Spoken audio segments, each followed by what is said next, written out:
नोटबंदी या विमुद्रीकरण एक आर्थिक प्रक्रिया है जिसमें सरकार प्रचलित मुद्रा को कानूनी तौर पर बंद कर देती है और नई मुद्रा लाने की घोषणा करती है। यह प्रक्रिया सिक्कों के लिए भी लागू होती है। पुराने नोटों या सिक्कों के बदले नए नोट या सिक्के बाजार में लाए जाते हैं। इसके बाद पुरानी मुद्रा अथवा नोटों की कोई कीमत नहीं रह जाती है, यह अवैध हो जाते हैं। सरकार द्वारा पुराने नोटों को बैंकों से बदलने के लिए लोगों को समय दिया जाता है ताकि वे अमान्य हो चुके अपने पुराने नोटों को बदल सकें। सामान्यतः जब किसी भी अर्थव्यवस्था में काले धन की मात्रा में वृद्धि हो जाती है तो वहाँ एक समानांतर अर्थव्यवस्था का संचालन होने लगता है जिससे सरकार द्वारा जन कल्याण हेतु अपनाई जाने वाली नीतियों का प्रभावी परिणाम कम होने लगता है और धीरे धीरे निष्प्रभावी हो जाता है। इसके अतिरिक्त भ्रष्टाचार, अवैध आर्थिक गतिविधियां बढ़ने लगती हैं।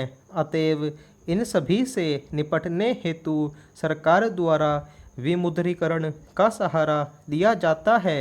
साथ ही अर्थव्यवस्था में नकली नोटों के प्रचलन में एक स्तर से अधिक वृद्धि हो जाने पर विमुद्रीकरण की नीति को अपनाना अपरिहार्य हो जाता है। काले धन एवं नकली नोटों में वृद्धि हो जाने पर कई प्रकार की गतिविधियों जैसे आतंकवाद व उग्रवाद में वृद्धि होने लगती है। विमुद्रीकरण का सबसे प्रमुख लाभ सरकार के कर राजस्व की वृद्धि के रूप में सामने आया तथा विमुद्रीकरण के बाद अघोषित आय पर लगाए गए टैक्स और जुर्माने से सरकारी खजाने में बड़ी राशि आ गई। विमुद्रीकरण से एक और आतंकवादियों को होने वाली गैरकानूनी फंडिंग पर रोक लगाने में सफलता हासिल की गई है। सीमा पार हो रहे नकली नोटों के कारोबार पर भी अंकुश लगा है। इसके अतिरिक्त इससे मुद्रा परिवर्तन के तहत लोगों द्वारा छुपाई जाने वाली आय संबंधित जानकारी भी प्राप्त हुई है जिससे कर आधार में वृद्धि हो सकती है। विमुद्रीकरण के द्वारा कैशलेस हस्तांतरण की ओर अग्रसर हुआ। विश्व बैंक का कहना है कि कैशलेस अर्थव्यवस्था से अधिक पारदर्शिता आएगी। साथ ही कैशलेस से मौद्रिक लेन देन में भी आसानी व सुविधा का मार्ग प्रशस्त हुआ है। विश्व विमुद्रीकरण से रियल एस्टेट जैसे क्षेत्र का जनता के पक्ष में सकारात्मक प्रभाव पड़ा है। संपत्तियों के दाम कम होने से लोगों को घर खरीदने में सुविधा हुई है। विमुद्रीकरण द्वारा लोगों ने ऑनलाइन बाजार से प्लास्टिक मुद्रा पर विश्वास करना प्रारंभ कर दिया। इसे अर्थव्यवस्था के विकास के लिए भी अच्छा माना गया है। विमुद्रीकरण का सबसे बड़ा लाभ यह हुआ है कि अब लोग डिजिटल लेन देन करने लगे हैं। नकद रहित लेन देन में तेजी आई है, अर्थात अब हमारा देश डिजिटल इकोनॉमी की तरफ बढ़ रहा है और यह प्रक्रिया भ्रष्टाचार रोकने में काफ़ी सहायक होगी। देश की अर्थव्यवस्था के लिए उठाया गया विमुद्रीकरण का कदम एक सफल प्रयास है। विमुद्रीकरण से बचत व निवेश पर भी सकारात्मक प्रभाव पड़ा है। अर्थव्यवस्था में पारदर्शिता आने से व्यवसाय में सुगमता आ गई और निवेशकों का भारतीय अर्थव्यवस्था में विश्वास बढ़ गया है। विमुद्रीकरण के बाद टैक्स कलेक्शन में बढ़ोतरी हो चुकी है। सरकार के हिस्से में आई रकम से सरकार और लोक कल्याणकारी योजनाओं का दायरा बढ़ा है और पहले से चली आ रही योजनाओं के बजट में भी वृद्धि हुई है। भारत में विमुद्रीकरण होने से जनता को कई परेशानियों का सामना करना पड़ा। देश को मुद्रा युक्त बनाने के इस प्रयास के लिए लोगों को अपने नोट बैंक में जमा कराने के लिए लंबी लाइनों में लगना पड़ा। बैंक कर्मचारियों को अत्यधिक दबाव के कारण तनाव से गुजरना पड़ा। विमुद्रीकरण ने आर्थिक विकास को बहुत प्रभावित किया। ऐसी आशा की जा रही थी कि आरबीआई द्वारा नीतिगत दरों में परिवर्तन करने से अर्थव्यवस्था को व्यापक लाभ होगा, किंतु ऐसा नहीं हुआ। विमुद्रीकरण ने ग्रामीण जीवन को अत्यधिक प्रभावित किया।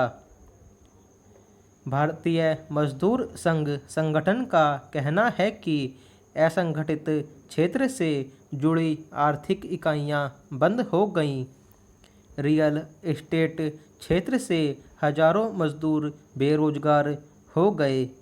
कृषि, जो कि नगद अर्थव्यवस्था पर निर्भर है, नकदी बैंकों में आ जाने से बुरी तरह प्रभावित हुई। नकद पर आधारित खपत समाप्त हो जाने से बहुत सारे दैनिक उत्पाद संबंधी उद्योग पूरी तरह चरमरा गए। इससे बाजार पर मंदी की मार पड़ी तथा जीडीपी तात्कालिक तौर पर गिर गई।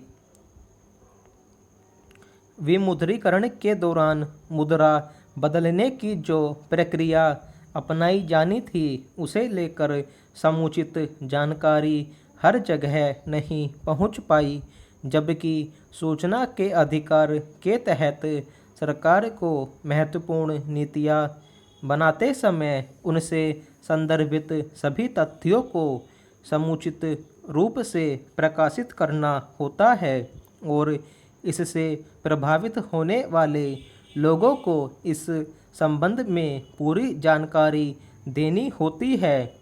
लेकिन देश के ग्रामीण क्षेत्रों में विमुद्रीकरण को लेकर आरबीआई के दिशा निर्देश सही ढंग से नहीं पहुंच सके, जो दुर्भाग्यपूर्ण था। नोट बदलने की प्रक्रिया में 100 लोगों की मृत्यु हो गई एवं लोगों का इलाज करवाने व शादी विवाह जैसे सामाजिक कार्यों के लिए बहुत कठिनाई उठानी पड़ी। विमुद्रीकरण कैशलेस अर्थव्यवस्था की बात करता है, जिसके लिए इंटरनेट एवं अन्य इलेक्ट्रॉनिक उपकरण की आवश्यकता होती है। गांवों में अभी भी शिक्षा और बिजली की कमी है, इसलिए इस उपकरण का उपयोग करने में कठिनाई थी, जिससे ग्रामीण आबादी परेशान थी। विमुद्रीकरण की सारी कार्य योजना और नीति का गहराई से अवलोकन किया जाए तो यह नीति प्रगति के लिए ही लाई गई, जिसका उद्देश्य भारतीय अर्थव्यवस्था से काले धन, भ्रष्टाचार, जाली नोटों को समाप्त करना था, जिससे सरकार को कुछ हद तक सफलता मिली है। आज देश डिजिटल अर्थव्यवस्था की ओर बढ़ रहा है। इसके अतिरिक्त इसे गरीबों के आर्थिक समायोजन, कर आधार में वृद्धि, पारदर्शी शासन एवं समतामूलक समाज की स्थापना, समावेशी विकास की दिशा में कारगर पहल कहा जा सकता है।